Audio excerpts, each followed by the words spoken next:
Hi, my name is Scott Simpson, and today we'll be talking about empirical formulas.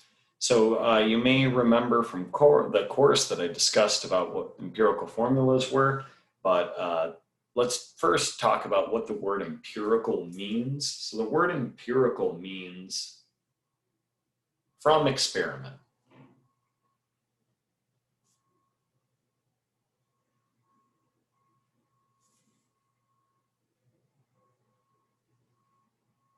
So it means from experiment.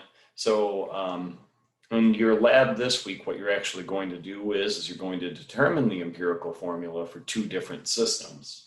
What it is if you look at the total formula, the molecular formula for the compound, this is the smallest whole number ratios you can get. So smallest possible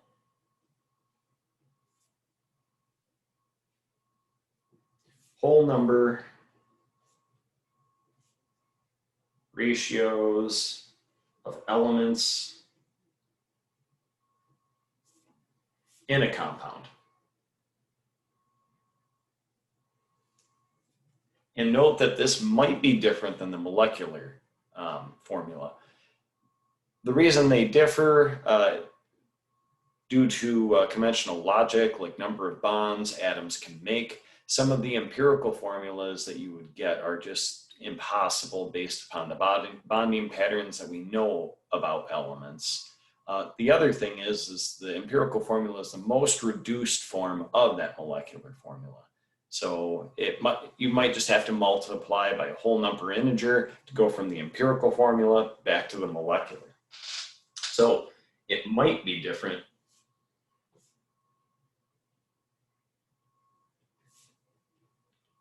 from the molecular formula.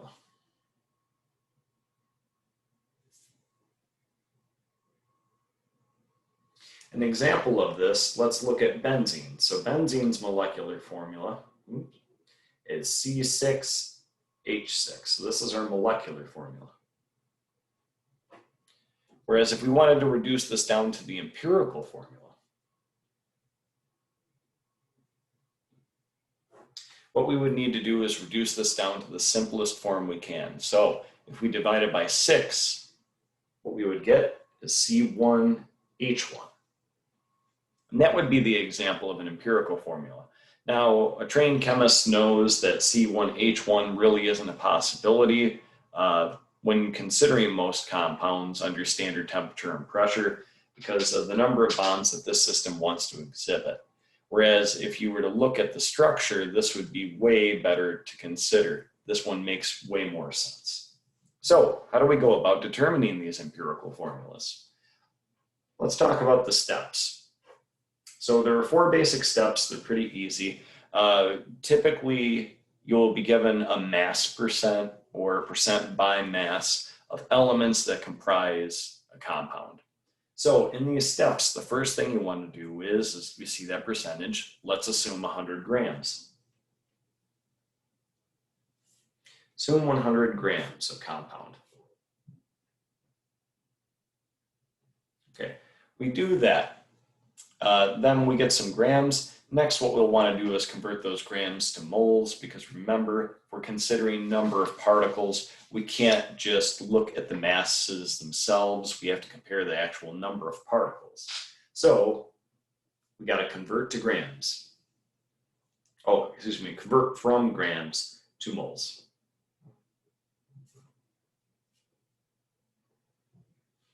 Now, once we have those moles, we want to set these elements up in whole number ratios. We want them to be the smallest whole number possible ratio we can get. So if we take the number of moles, the smallest number of moles that we determine in step 2, and divide by all the others, we should hopefully get a ratio of these elements. So 3, divide by smallest moles from step 3, from step 2. Okay, now what we will do after the fact is we'll take the results in step 3 and we want to multiply them to get them to a whole number ratio. In some cases, they might already be in a whole number ratio, so we're good with our empirical formula. But if they're not, we'll have to multiply them through. So multiply results in step 3, get nearest whole number ratios.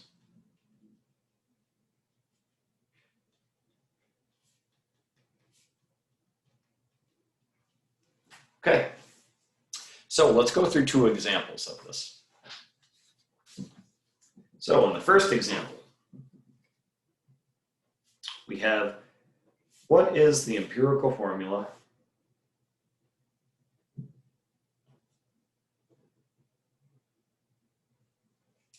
for a compound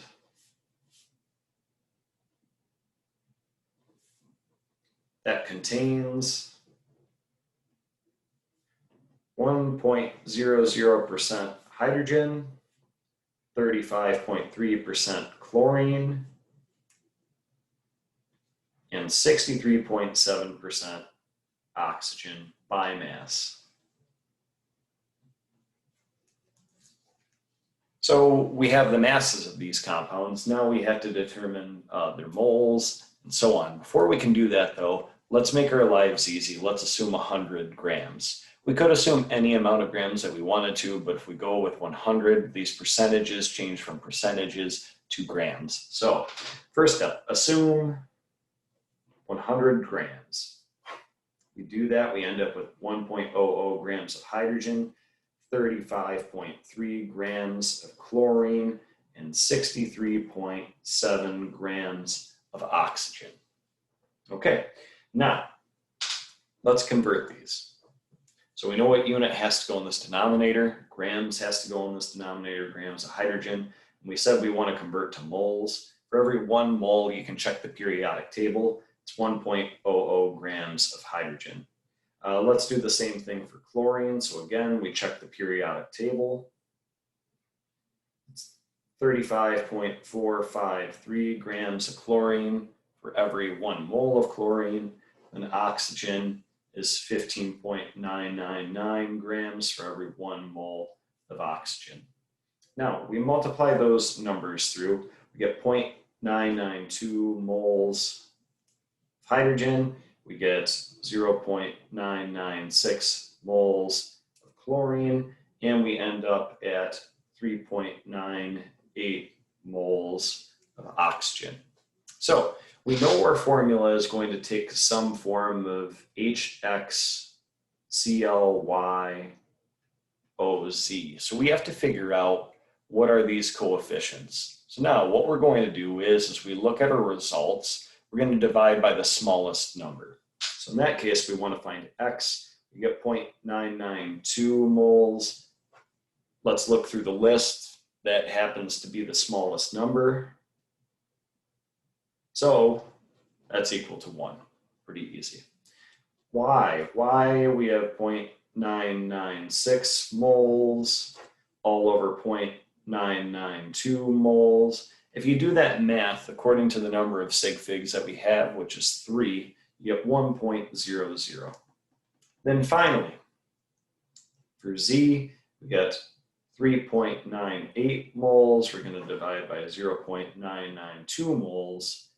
The result we get is 4.01. So in this case, this is not a whole number.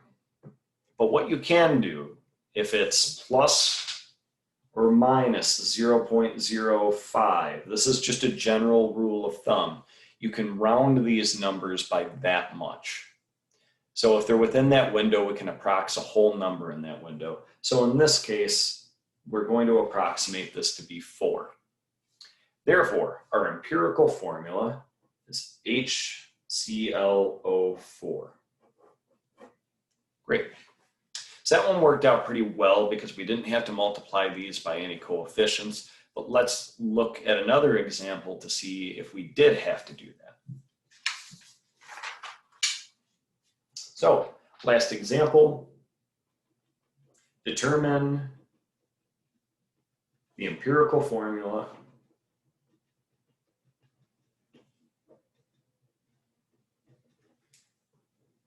of a compound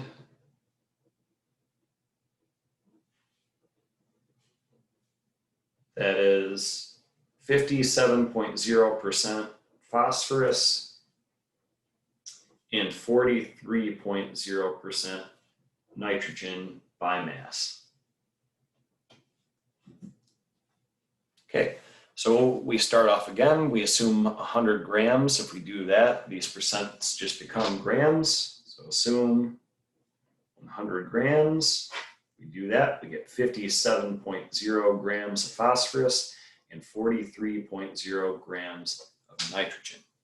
Now the next step, like it should be in almost all of the problems that you encounter in general chemistry, we're going to move from grams and we're going to go to moles. That way we can compare number of particles with one another. So we're not comparing, like they say, apples to oranges. We'll just be comparing the same unit, essentially.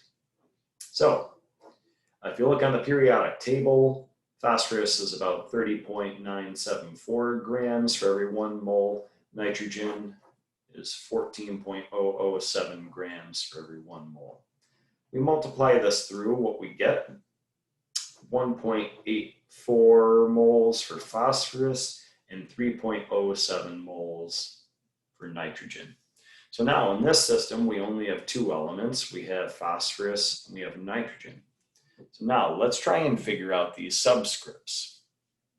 So X, we have our moles of phosphorus, 1.84 moles, and now we divide by the smallest number of moles. In that case, it's 1.84 again. So we end up getting a value of 1 there. Now let's see about our Y. We have 3.07 moles, 1.84 moles. We do the math and we end up with 1.67. Okay, so now if we put that into our empirical formula, what we get is P1 and 1.67. Okay, we can already see that there's a problem here. In fact, we do not have whole numbers, so what we have to do now is multiply this whole empirical formula to modify these coefficients to hopefully get to whole numbers. So if we multiply by 2, we get P2N 3.34. We're still not at a whole number. What about if we take this and we multiply by 3? Then we end up with P3N 5.10. Okay, and if you remember from the last example, I said we could go plus minus 0.05. So what we're going to do, we're going to approximate this. We're going to say that the empirical formula is P3N5. So remember those basic steps to try and calculate the empirical formula. Know if you run into situations where you do not have whole numbers and we can't approximate this. For example, we couldn't approximate this to be 2. We'd have to modify it by multiplying the entire formula that we get by these whole numbers. So we end up with whole number ratios for our empirical formula. So with that, I would like to thank you for watching. If you have any questions, please leave any comments below or feel free to email me. Thank you.